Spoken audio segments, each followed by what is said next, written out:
Okay, we're ready to make the mold. So the first thing we need to do is we're gonna pack this flat so that way it'll kind of sit there, and then when we flip it over we could put the core in. The reason I don't really want to put the core in right now is because if I do, then it sits up really high, and it's too high because it'll come outside the other side of the box. And we obviously can't have that happen.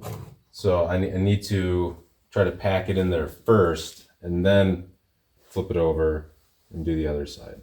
Doesn't have to be perfect.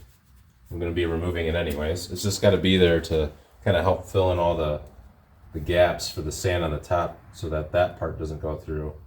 The only part I'm nervous is about these grooves here because it didn't work with the smaller one, but I'm hoping the bigger one will pull apart a little bit easier.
Nice.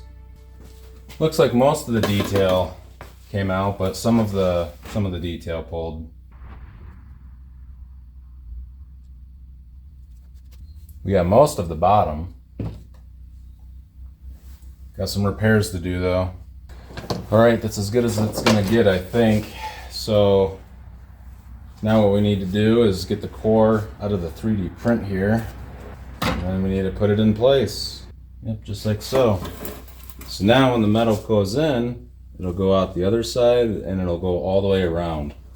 So now I think it's ready. So I already know there's gonna be some imperfections, like some of the details not gonna show through, but hopefully we can grind those back in.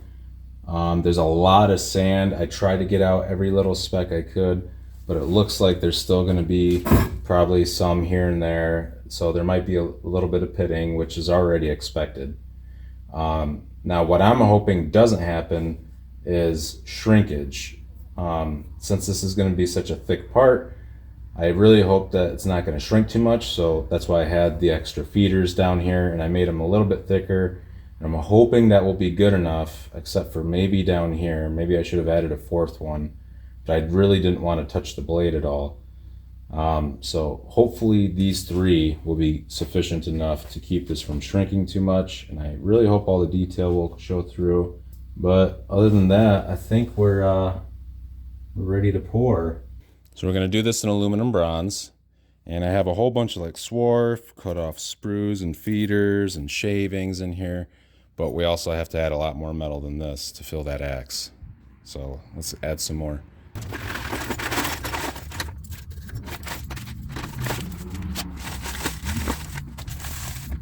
Small piece of cardboard to prevent the crucible from sticking.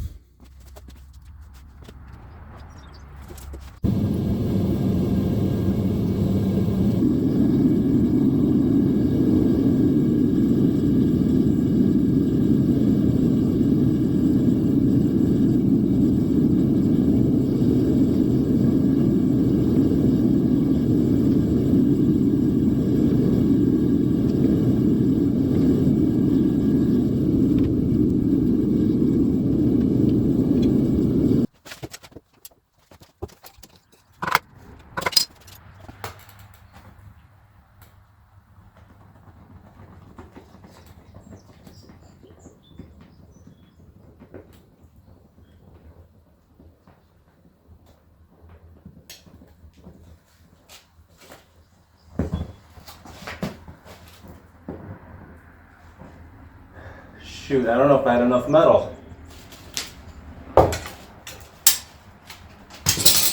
What is all this shit here? Maybe I didn't stir it good enough. Maybe I overheated it. Man, there's a ridiculous amount of dross at the bottom of that crucible. I don't know if I overheated the aluminum bronze or what, but man, I did not get all the metal in the feeders, and that kind of scares me. I poured a lot of freaking metal. Guess we'll have to analyze the crucible when we're done, but man, it was a lot. See, look what I mean. There's a significant amount of like dross or oxides or something inside. There's a little bit of the bronze, you can see it's still glowing. But what the heck is all that other crap? Maybe I just had way more slag in there than I thought I did. Maybe a lot of that swarf and stuff I sweeped up wasn't exactly just the dust, but it was also a lot of dirt and whatnot. But it just seems like so much. Like, this is how much I have scraped out right now, and you can already see I scraped out some bronze along with the slag. But now I'm going to dump this out so we can compare to how little this is compared to how much total there's going to be. Because I mean, aluminum bronze already shrinks so much, and then on top of that, I didn't have all the feeders filled.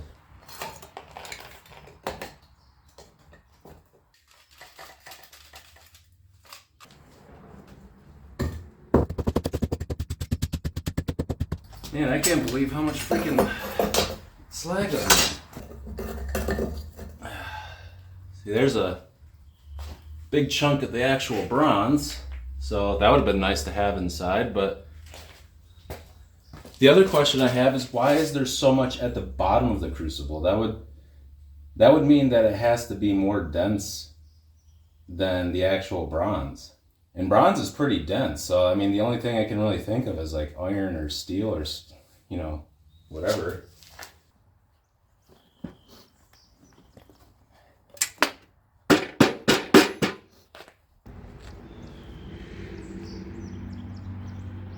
I don't think it turned out very good. Man, it really got a lot of the detail though. It actually didn't turn out too bad except for this area right here. If it wasn't for that, it actually wouldn't be too bad. Because look at this side. This side turned out almost perfect. Well, all that's left is to try again. Somehow I got to try to save this core, but I don't even know if that's going to be possible. This is how much slag and dross we got out of that crucible. My God. All right, here we go, round 2. So what I did different with this mold is obviously my core broke. So that was a bummer. And I'm using a piece of wood in replace of that, and I don't know how good that's gonna work. So I'm really hoping that the metal will freeze quick enough because it is aluminum bronze, which is mostly copper, and copper is very conductive, so it'll lose heat very rapidly. Now I'm hoping that it'll freeze quick enough around the wood to not like kind of shrink in as the wood's burning and shrinking itself. And then I'm also hoping that a lot of sand or anything didn't fall in and it's going to create a lot of pores. And then one other thing that I'm doing is I'm going to use a lot pure metal. I'm not going to use so much scrap stuff because that was really the only problem that happened last time. I had too much junk in there and not enough metal. So what happened was, as I didn't have enough metal in there, the areas that were lacking the most or were the thickest shrunk in, and as they were shrinking, it was pulling all the metal in all the other directions. That's why around the handle it was the hole. That's why it was the worst there, because it's very thick right there, and it's also very thin, so it cools very, very quickly. And there were no feeders or anything, and so it was shrinking in right there with nothing to pull from. And I just didn't have enough metal, so it really, really sucked because it would have been probably perfect, or at least, really good.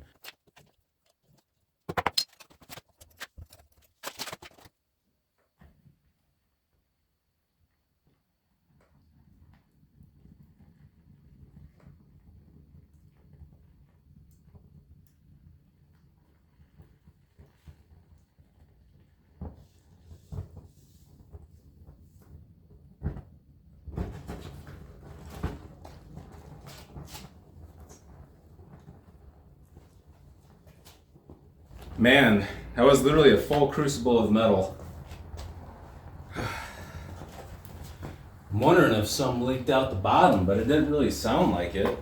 You can see it kind of broke up right here. That's why I had these weights right here, because I didn't want it lifting up, but it looks like the hydrostatic pressure just blew through the sand. Hopefully that wasn't too bad. That also might have been from the gas in the wood expanding or something. All right, attempt 2 was a failure, and I think I know why. So if you look here, this looks a lot like this part does. And it also looks like a lot of the top of my ingots that I've been making, the overflow ingots. And what that tells me is that the metal is not going in here and coming up and filling this area. It's going underneath, going all the way around, and then filling this part. And it makes sense, because if you flip this over, that side looks damn near perfect. This side is basically flawless. Like there's a couple small things, like I'd have to re-engrave some of these detail areas, but I already expected that to happen. And there's like almost no signs of like turbulence or shrinkage or anything on this side. It looks phenomenal.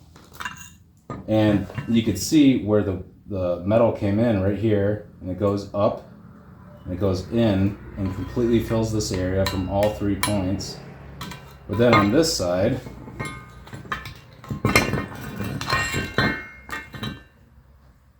it goes down, but you see it doesn't fill up the top here. It kind of like has to go in first and then up, in first and then up, and also here. So I think the problem is on the top part of the cope of the mold. I need to also scrape out the gate between the sprue and here. But another issue that I saw was this is the area where it kind of like lifted up and exploded. And that might be because of the piece of wood that I had in there. I'm not exactly sure.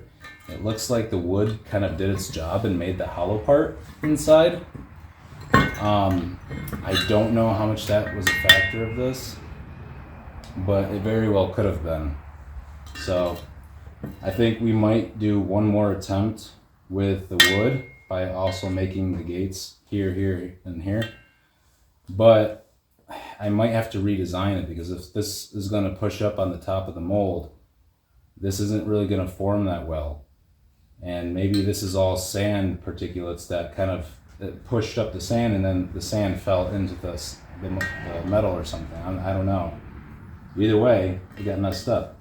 I think if we did a vertical pour, we could solve that issue by allowing the gas to escape just by gravity. But also, a vertical pour is kind of necessary. Like, we don't really have much of a choice, because unless I can get a really nice core for this axe head, I think we kind of have to do the vertical pour. For the vertical pour, the reason we have to do it is because if we did a horizontal pour, it's lifting up the sand, and we can't put another backer on the front, because then it's just going to cover up all the vent holes, and it's going to cover up the extra feeders, and that's just not ideal. So a vertical pour will allow us to do essentially the same thing. We'll pour in from here down the blade, so it'll fill in from here up.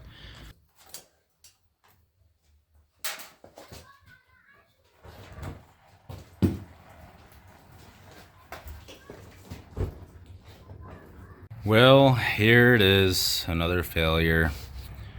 I actually think I just can't do this part because it's just too big. I'm literally getting a full crucible, and look, that's where I poured. Doesn't even look like I poured there. All the metal just shrunk right into the blade. Man, I really do not want to give up on the large axe head. I really want to get this to work, and I'm very stubborn, so I think I'm gonna try it again. And this time I made some modifications. I don't know if you can see, but I added a bunch of nails that go through the wood and stick out a little bit to help the sand stick to the mold box. I also ground in a bunch of grooves, and I'm going to use my new petrobond just to ensure that I don't have any issues with the mold itself. Also, I'm using a larger crucible so I can fit in a little bit more metal. It's only like, I think 20% more, because I'm going from a 8 kilogram to a number 10. And I think that might get me the difference in the metal. I also have to make sure that it's extremely full, which, also brings with it a bunch of concerns as well. But that's what we got to do to get this to work, and so be it.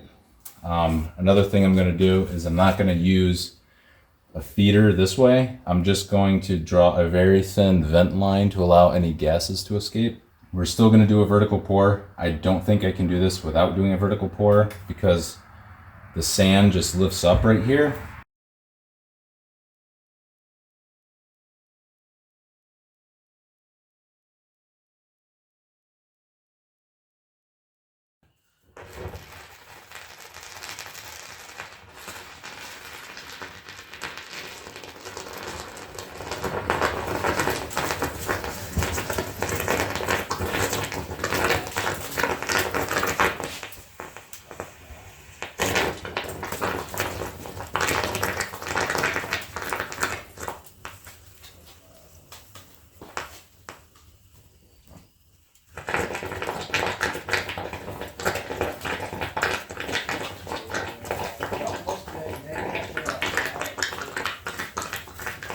Now, you should never do what I just did, but I am very clearly a professional, as you can see.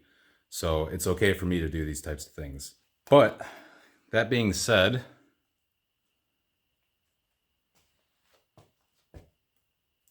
it turned out I am actually genuinely shocked. And then the other side is even better. Look at that. That's like absolutely perfect on that side. There's just a couple really tiny spots I got to regrind out as far as detail goes. But there's like zero pitting. There's like maybe a couple small spots, but I'm actually really struggling to find like any imperfections at all. It's just overall a fantastic piece, and I am very happy with it. So again, you should never do what I just did. It can really easily lead to a lot of damage, not only because of catching other stuff on fire, which we did to 3 different things in this video, but you can catch yourself on fire, you can get burns, you can cause more things to explode or catch fire, especially if you have them near like a gas tank or anything like that. If you're not wearing the proper protection, like I was covered head to toe with a face shield, and except for like the top of my head, which that could have gone bad. I could have had something burn the top of my head. So you can get like eye damage if you're not wearing safety glasses. You can get burns on your arms if you're not properly covering your arms. You can see in the video I had an aluminum shield around the handle because it gets so hot with that much molten metal, especially bronze, that it will actually start to burn your hands through the gloves. It is very violent. It's a very dangerous thing to be doing. I wanted to do this outside, so that way there'd be a lot less smoke, and if something did go wrong, it would at least be outside where I could contain it a little bit easier. But it was raining, and there's a thunderstorm coming, and I really already had the mold made and everything, and I just wanted to get it done. So I went ahead and did it, but the reason the reason there was an explosion inside, well, a continuous one, was one, because I kept pouring, and two, was because the water moisture inside the mortar is basically just instantly evaporating. And I didn't think that would happen with cured mortar. I thought, there would maybe be some rumbling or something, or maybe a little bit of moisture would kind of escape, but it almost seemed like all of the moisture in the entire thing of mortar was just leaving within like 20 seconds. It was actually insane, and it really surprised me, and I'm shocked that this turned out as good as it did because of all, like, how violent the boiling and stuff was. But I think because I kept pouring and I poured enough metal in there, that it was able to reach high enough to where it didn't become a problem anymore. So again, don't do what I did. It worked out for me, might not work out for you.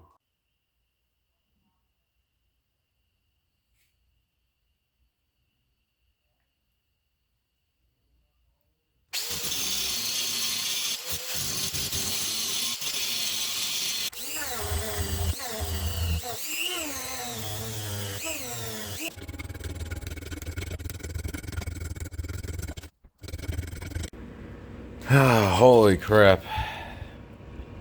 This is a lot of work, but it's coming along. It wouldn't have been so bad, or I would have been further ahead if my angle grinder didn't break. So that was awesome. Then not only that, but 3 of my Dremel tools are being a pain in my ass. All right, man, I'm nervous. This is going to be my first time welding ever. The closest thing I've ever done to welding is just like soldering some basic electronics and stuff. This is the junk one. I still got to cut it up and grind it, but I figured I might as well use it for testing my welding to make sure that I could do it properly, because if I can weld this, then I can weld the other one.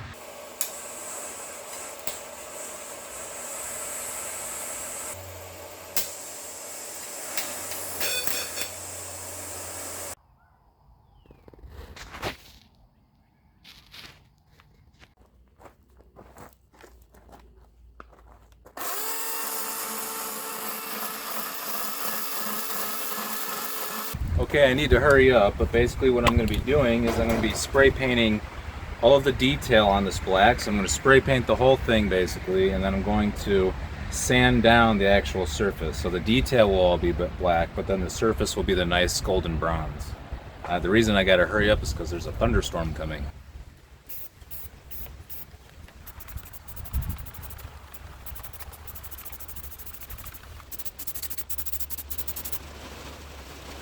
It doesn't have to be super thick or anything either. It's got to be enough to color in all the detail. And this planer will be better. I wish they made handles for the size I need.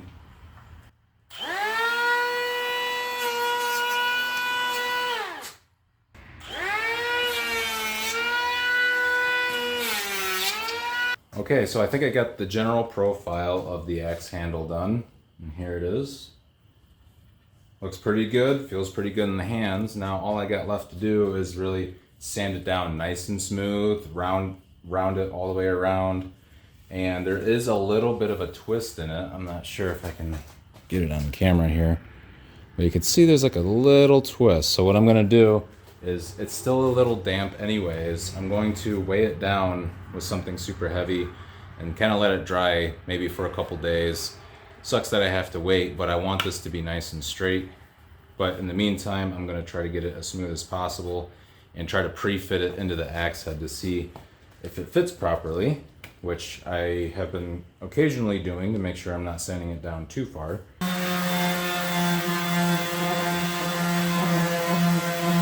I had this dumbbell sitting on the handle all night, hopefully to straighten it out a bit more. So let's take it off and see if it worked. It is definitely a lot straighter.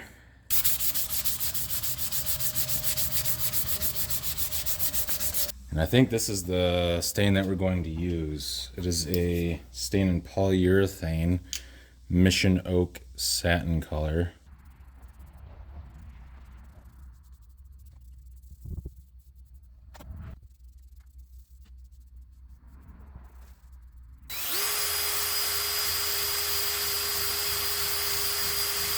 Okay, cut a little notch in it, and we're going to attempt to put this wedge in here.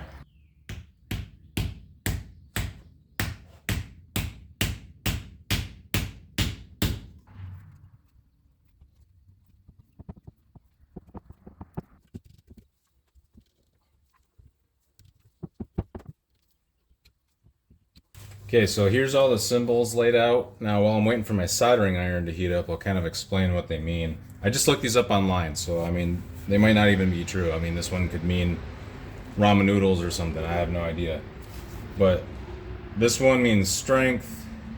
This one means grace. This one is health. This one is sun. And again, some of these might have like, it's not just literally a direct translation between English and like Norse language. It's you know, they're just like generalizations. This one is energy, this one is harvest, and this one is warrior. I try to pick some that kind of represented, you know, what you would generally use for an axe. So it's like almost like an enchantment to the axe itself.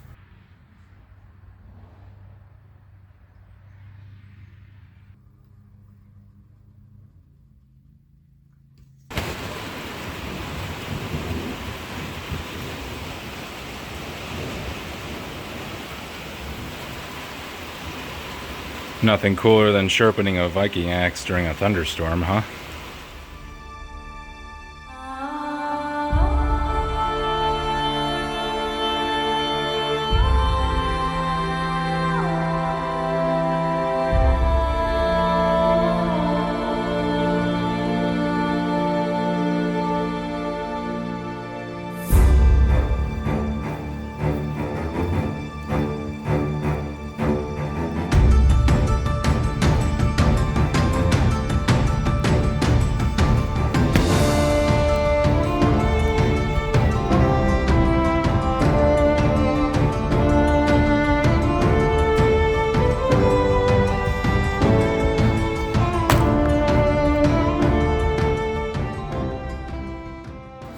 So, not the sharpest axe in the world, but it'll do.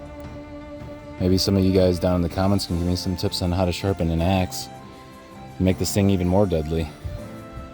But for now, it's just a decorative piece. I don't think I'll actually be using it for chopping.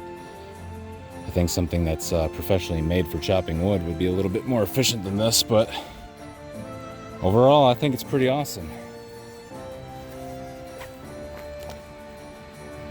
So overall, I'm pretty happy with the axe. Came out really nice.